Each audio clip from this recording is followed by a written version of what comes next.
దేవిమాత సాయం చేయి తల్లి. షహింషాకి నిజం తెలియజేయడం చాలా అవసరం. అందుకు నాకు దారి చూపించమ్మా.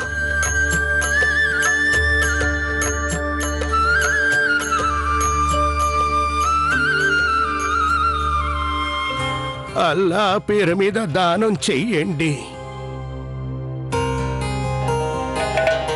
నాలాంటి నిర్భాగ్యుడికి, పేదవాడికి దానం చేస్తే మౌలా వాడికి సకల సుఖాలు ప్రసాదిస్తాడు. నిస్సహాయుడిపై దయ చూపిస్తే అల్లా వారిని కరుణిస్తాడు. ఆకలితో ఉన్నవాడికి అన్నం పెడితే జగత్ రక్షకుడు వాడికి స్వర్గాన్ని ప్రసాదిస్తాడు. అల్లా పేరుతో దయ చూపండి.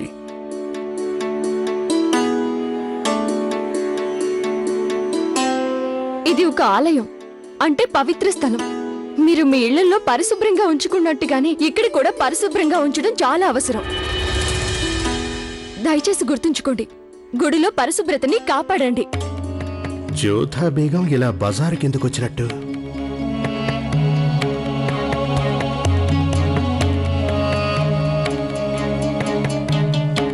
పెళ్లి చేసుకున్న దాన్ని లెక్క చేయని బాద్షా ఇక మనలాంటి వాళ్ళని పట్టించుకుంటాడా? సరిగ్గా అన్నావు బాబు. కట్టుకున్న భార్యని ఇలాగ ఎవరైనా నిరాడంబరంగా ఉంచుతారా ఏంటి? నాకు తెలిసి జోధారానికి బాద్షా పూజ చేసుకోవటానికి అనుమతినిచ్చాడట. పైన పటారం లోన లొటారం అంటుంటారు కదా. అంత సహనశీలుడే అయ్యుంటే జోధారాణిపై వచ్చిన అబద్ధపు ఆరోపణలు నిజమని ఎందుకు అనుకుంటారు? ఏంటి అర్థం లేకుండా మాట్లాడుతున్నారు? ఆయన షహిన్షా గారు, మీ అందరికీ రాజు. ఆయన మీ అందరినీ కాపాడే బాధ్యత ఆయన పైనే వేసుకున్నారు. కానీ మీరు ఆయన గురించి ఇష్టం వచ్చినట్టు ఎలా మాట్లాడగలరు? తమరికేం తెలుసమ్మా, బాద్షా చాలా క్రూరుడు. అరే, ఆవిడికి కాకపోతే ఇంకెవరికి తెలుస్తుంది? ఆవిడ సాక్షాత్తు జోధారాణి గారు. ప్రణామాలు రాణిగారు. ప్రణామాలు. మీ అందరికీ ఎలా కుటుంబాలున్నాయో అలాగే మాది ఒక కుటుంబం. ఇక కుటుంబం అన్నాక చిన్న చిన్న తగవులు తలెత్తుతూనే ఉంటాయి. ఇది పూర్తిగా వ్యక్తిగత విషయం. ఎవరైనా పరాయి వాళ్ళు మీ కుటుంబంలో వాళ్ళ గురించి ఎవరైనా ఇష్టం వచ్చినట్టుగా మాట్లాడితే మీకెలా ఉంటుంది? రాజు రాణిలు కూడా మామూలు మనుషులే. ఆ ఇద్దరి మధ్య ఏం జరిగినా కూడా ప్రజలు ఈ విధంగా చర్చించుకోకూడదు. మీరందరూ ప్రజలు. రాజు అంటే తండ్రితో సమానమైనవాడు. ఇక ఒక తండ్రి గురించి మీరంతా ఆ విధంగా మాట్లాడమేమీ బాగోలేదు. మమ్మల్ని మన్నించండి మహారాణి, పొరపాటైపోయింది.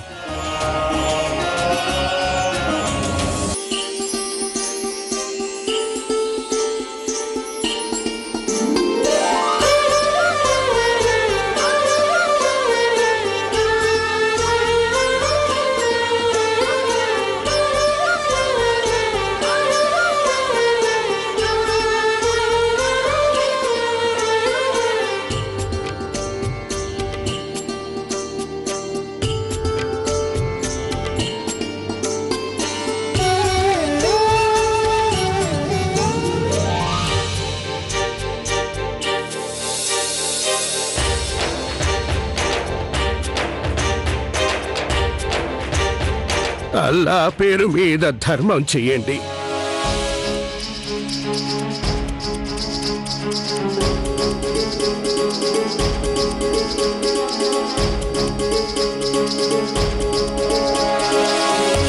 యావత్ సామ్రాజ్యానికి అన్నదాత అయిన వ్యక్తికి నేనేం దానం చేయగలను?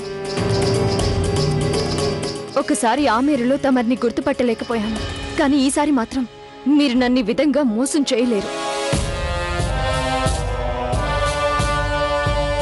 అయితే మీరు మమ్మల్ని గుర్తుపట్టారన్నమాట.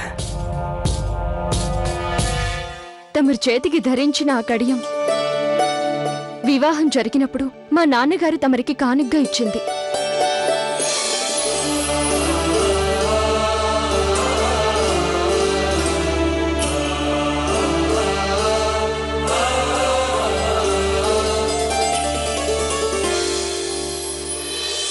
ఒక షహిన్షా ఈ విధంగా దానం అడగడం అతని హోదాకి తగిన పని.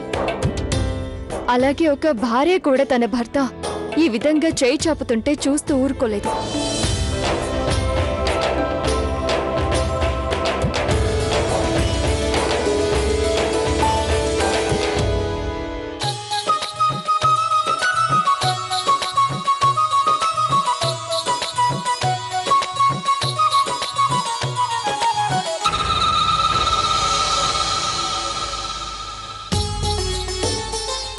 అల్లా పేరు మీద ధర్మం చేయి బాబు. ఆ అల్లా నిన్ను సదా కాపాడుతాడు.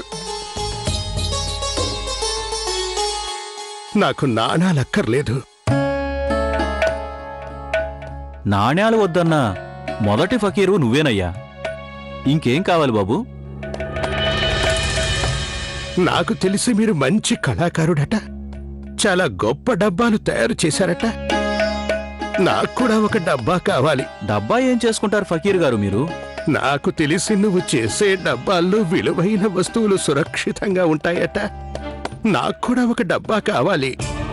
అచ్చం ఇలాంటిదే.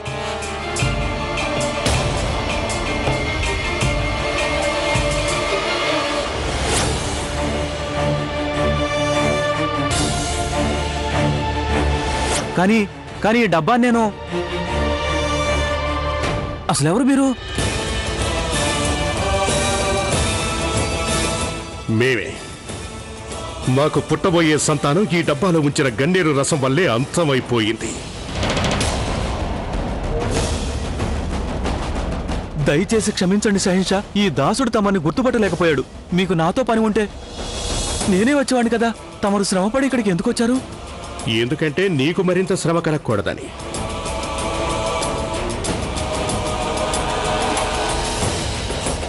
అయితే చెప్పు ఆల్తాఫ్ ఖాదరి, నువ్వు మాకు బుర్కాలో వచ్చిన ఆ స్త్రీ రూపురేఖలను చెప్పగలవా? తప్పకుండా చెబుతాను చక్రవర్తి.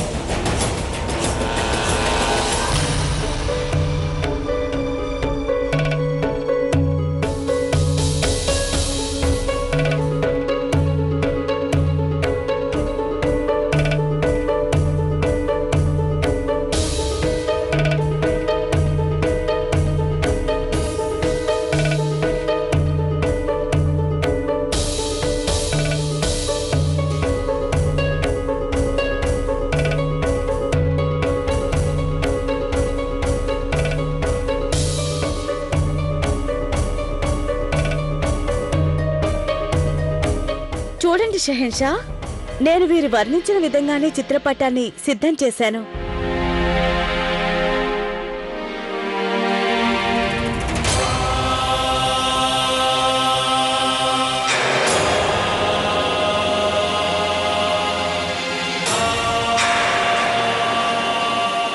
ఆవిడ కళ్ళు ఇలాగే ఉన్నాయా?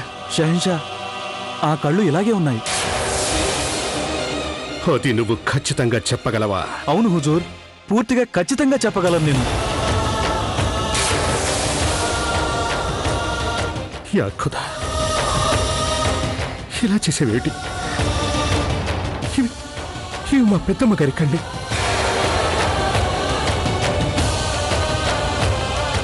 రుక్కయ్య బేగం కుంకుమ పువ్వులో గన్నేరు రసం కలిపిన వ్యక్తి. ఆ నేరస్తుడిప్పుడు మీ ఎదుటే ఉన్నాడు. అదెవరో కాదు, మొగలాయి సామ్రాజ్యపు సేవకురాలు. ఆ నేరస్తురాలు మహామంగ.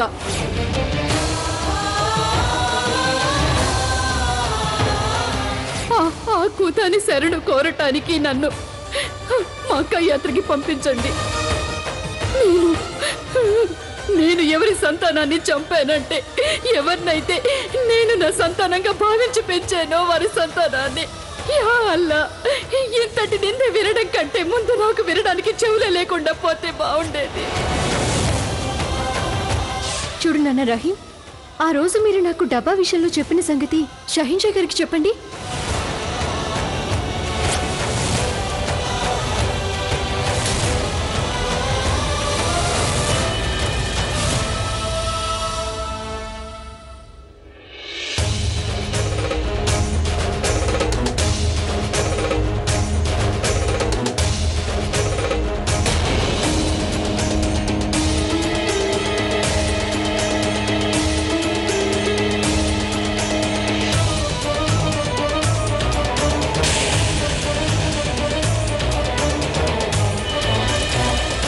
అప్రమత్తంగా ఉండండి. హిందూ దేశపు షహీన్షా జలాలుద్దీన్ మొహమ్మద్ గారు ఏం చేస్తున్నారహో?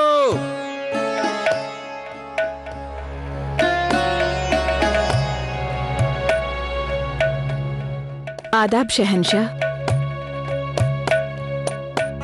సభ్యత మర్చిపోతున్నారు రహీం మీరు. బాద్షా చక్రవర్తి గారికి సలాం చేయండి. సలాం వాలేకం షెహన్షా. వాలేకం సలాం రారాజు గారు. మేమేమనుకుంటున్నామంటే మీతో ఆడుకొని చాలా రోజులైంది, కొంతసేపు మీతో గడిపితే బాగుంటుందని వచ్చాం. ఒక గొప్ప వస్తువు కూడా తెచ్చాం మీకోసం. ఆడుకుంటారా?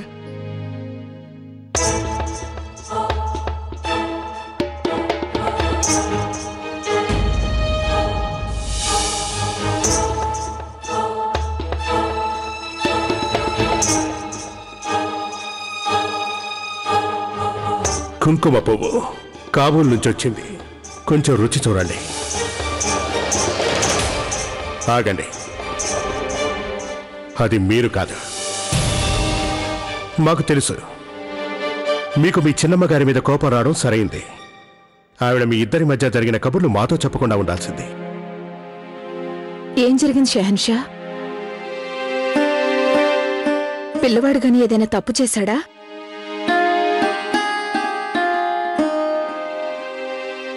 లేదు. చిన్నమ్మ ఆడిన మాట తప్పారు. కానీ మేం మీకిచ్చిన మాట అస్సలు తప్పం. మీరు ఎలా చెబితే మేము అలా నడుచుకుంటాం. కేవలం మేం మీ నోటి వెంట అసలు జరిగిన నిజమేమిటో తెలుసుకోవాలనుకుంటున్నాం. దయచేసి చెప్పండి. మీరు మాకు శిక్ష వేసి నిర్బంధంలో పెట్టేస్తారా?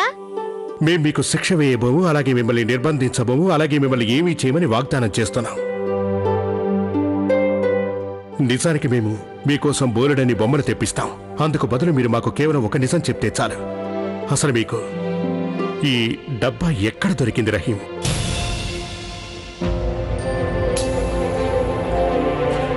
రహీం, నాన్నా, నేను నీకేం నేర్పించాను? నిజం చెప్పే పిల్లల్ని ఖుదా ఎప్పుడు బాగా చూసుకుంటాడని చెప్పానా? సందేహం లేదు. అందుకే మేము రహీం కోసం ఇన్నేసి డబ్బాలు తీసుకొచ్చాం. అంతేగానన్నా? మీరు గనక మాకు నిజం చెప్తే ఈ డబ్బాలే కాదు, ఎన్నో బొమ్మలు మీకు తీసుకొచ్చి ఇస్తాం మేము. మీరు మాకు చెప్పాల్సిందల్లా మీరు మీ చిన్నమ్మకి ఏం చెప్పారో చెప్పండి. ఆ సంగతి మీరు మాకు చెప్పకుండా ఎందుకు ఆవిడికి చెప్పారు? ఆ రోజు నేను పావురంతో ఆడుకుంటుంటే అది ఎగిరి తమరి గదిలోకి వచ్చింది. నేను లోపలికి వచ్చేసరికి మీ చేతిలో ఆ డబ్బా కనిపించింది. అదే నేను తీసుకున్నాను. నేను అనుకున్నాను మీరు శిక్ష వేస్తారని. అప్పుడు నేను తప్పించుకోవడానికి చిన్నమ్మ గారి దగ్గరికి వెళ్ళిపోయాను. నేను ఆవిడికి ఏం చెప్పానంటే నేను ఆ డబ్బా దొంగిలించలేదు, కింద పడిపోతే తీశానని. ఎక్కడి నుంచి? ఇప్పుడు మీరు ఆ డబ్బాని ఎక్కడి నుంచి తీసుకున్నారు? ఆ రోజు నేను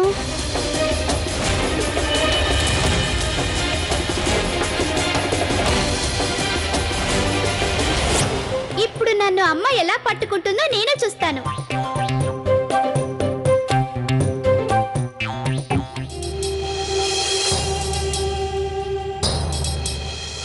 నేను ఇవన్నీ తనిఖీ చేయాలి.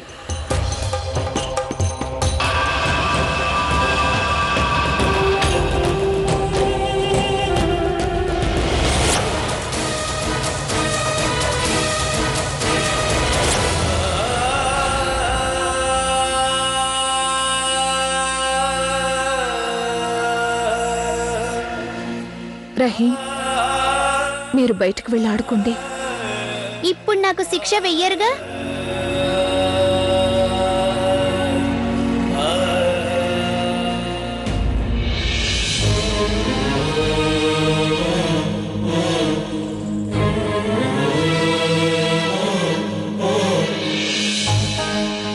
సలీమా బేగం, నాకు అర్థమైంది షెహన్షా. నా ప్రాణాలు పోయినా సరే దీని గురించి నా నోరు విప్పి ఒక్క మాట కూడా మాట్లాడను.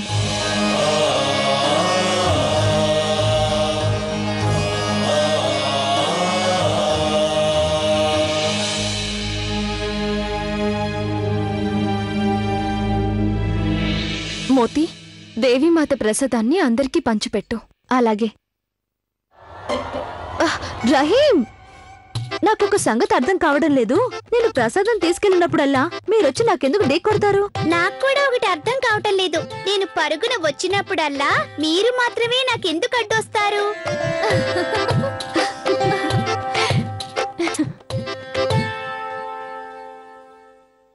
రహీం, తమరిలా వచ్చారేంటి? నేను మీతో మాట్లాడను. నాకు మీ మీద చాలా కోపంగా ఉంది.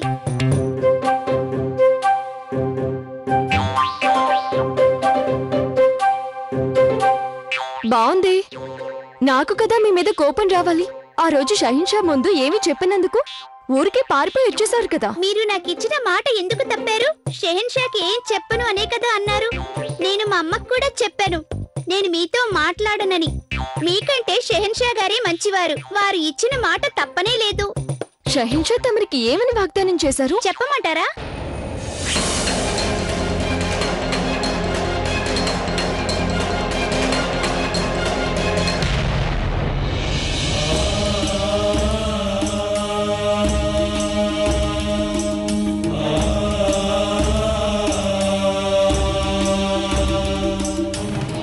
దేవి మాత, దీన్ని బట్టి చూస్తే షహీన్షాకి నిజం తెలిసిపోయిందన్నమాట.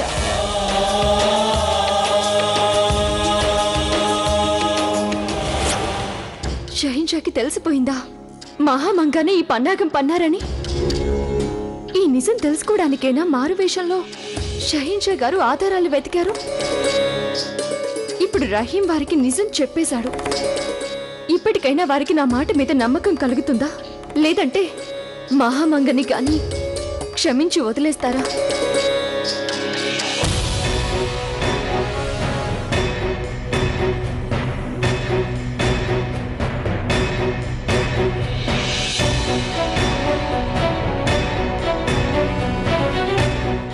అందరూ వెళ్ళండి.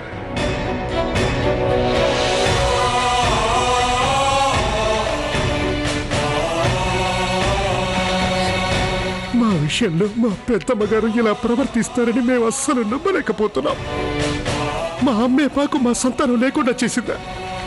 మా చిన్నాన్న బారి నుంచి కాపాడిన ఆవిడే మాకెందుకు ఇలా చేసింది? తన బిడ్డకు పుట్టబోయే బిడ్డను ఎందుకు ఆవిడ చంపేసింది?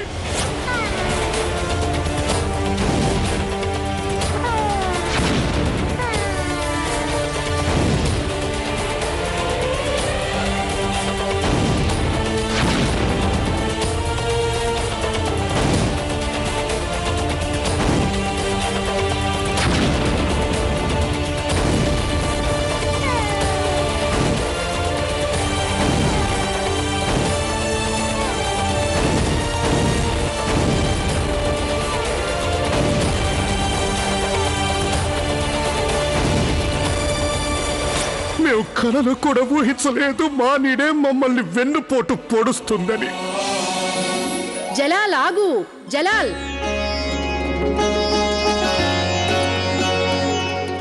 మా జలాల్ ఎక్కడ దాక్కున్నాడు? ఎక్కడున్నాడో ఎవరైనా తెలిస్తే చెప్పండి. మాకేమో జలాల్ దొరకడమే లేదు.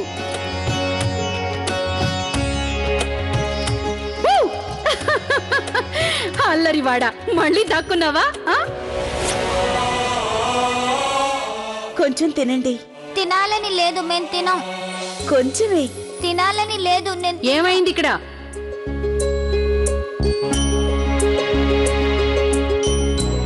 మా జలాల్ భోజనం చేయడంటే ఎందుకు? నాకు చేయాలని లేదు. అలాగా?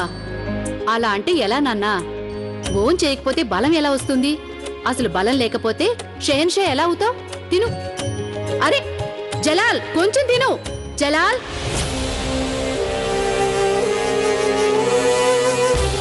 ఎందుకంత పని చేశారు పెద్దమ్మ? మీ అబ్బాయికి మనశ్శాంతి లేకుండా ఎందుకు చేశారు మీరు?